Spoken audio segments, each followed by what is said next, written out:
Il s'agit aujourd'hui d'un rapport sur la mise en œuvre par le Royaume, et d'ailleurs par les autres parties aussi, les autres États, du pacte international relatif aux droits civils et politiques. Et effectivement, ce sera notre 6e rapport. Le 5e rapport a été soumis et examiné par le même comité en 2004. Et aujourd'hui, avec un peu de retard, bien sûr, ce rapport couvre une période longue qui commence depuis 2005 jusqu'à fin 2015, date de la soumission de ce 6e rapport. Et donc ce dialogue interactif s'inscrit dans l'interaction avec le Comité des droits de l'homme, dont les experts poseront des questions sur la base d'une liste, ce qu'on appelle la liste des points à traiter, qu'on nous avait soumis et à laquelle nous avons répondu par écrit. Et donc, sur la base de cette liste des points à traiter, qui est composée de 31 questions, le dialogue sera organisé avec ce comité en 2 temps. Le lundi dans l'après-midi de 15h à 18h, donc pour la première moitié des questions, et le mardi matin de 10h à 13h. Et ces questions ont pour objectif de susciter des réponses par les membres de la délégation qui prendra part à ce dialogue, pour tout d'abord faire l'état des avancées en matière des droits de l'homme en général et en matière de mise en œuvre des dispositions du pacte en particulier, et de les placer aussi dans les processus de réforme, et aussi de parler des défis auxquels nous sommes confrontés, comme les autres États d'ailleurs, en ce qui concerne le respect de ce pacte, tenant compte bien sûr des mutations et des changements qu'a connu le monde depuis au moins 2 décennies.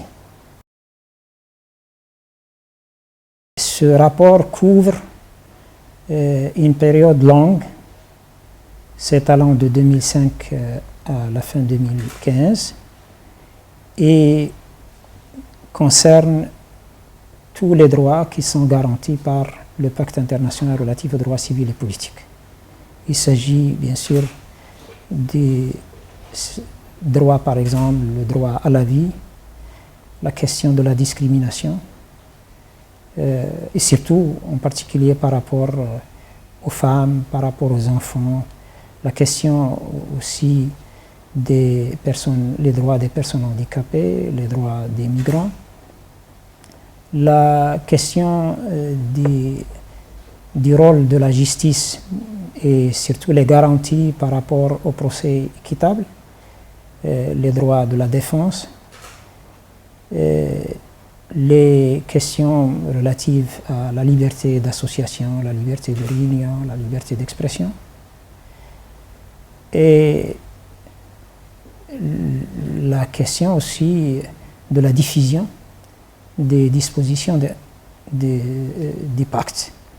Donc le rapport national que nous avions soumis couvre toutes ces questions, en plus des réponses complémentaires que nous avions soumises par écrit à la liste des points à traiter qu'on nous avait soumise, comme j'ai expliqué tout à l'heure. Et donc il s'agit des droits civils et politiques. Et il est à rappeler que le Maroc a déjà, au cours de cette période, interagi avec d'autres comités conventionnels, d'autres organes de traité. Nous avions présenté, au moins depuis la création de la délégation interministérielle aux droits de l'homme, des rapports initiaux et des rapports périodiques devant, par exemple, le comité de la lutte contre la torture, devant le comité des droits des travailleurs migrants et des membres de leur famille, devant aussi le comité des droits de l'enfant. Et l'année dernière, un rapport a été soumis et examiné devant le comité des droits économiques, sociaux et culturels. Cette fois-ci, il s'agit bien sûr d'un large éventail, parce qu'il s'agit des droits civils et politiques. Enfin, je dirais comme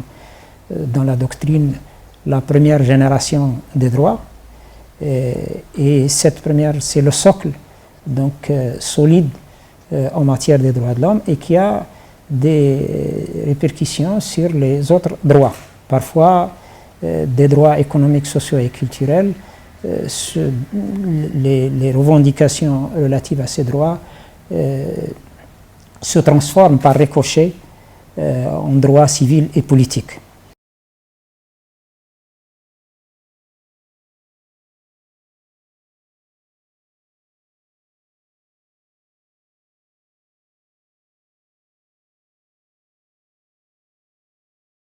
Le Maroc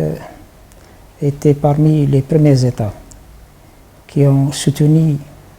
tout le processus mondial des droits de l'homme, y compris par rapport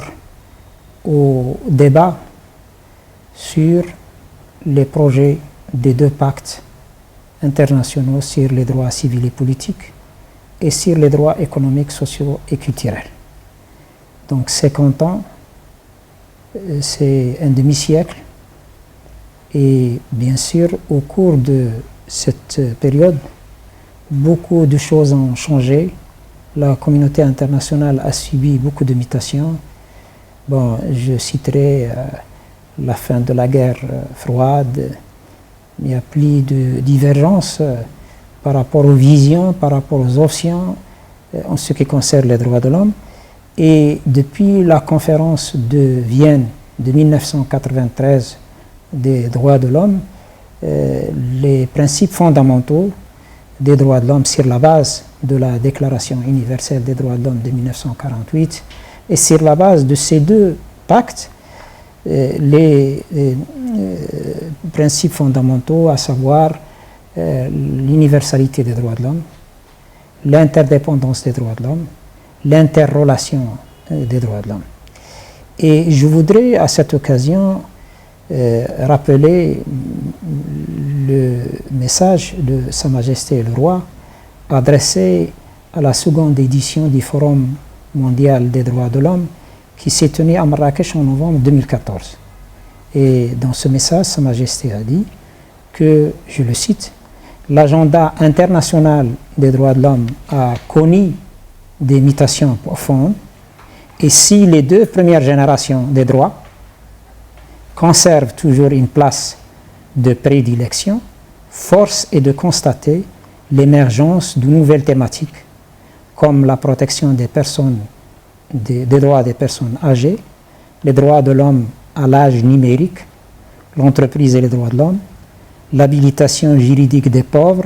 et la justiciabilité des droits économiques et sociaux. Je pense que cette citation résume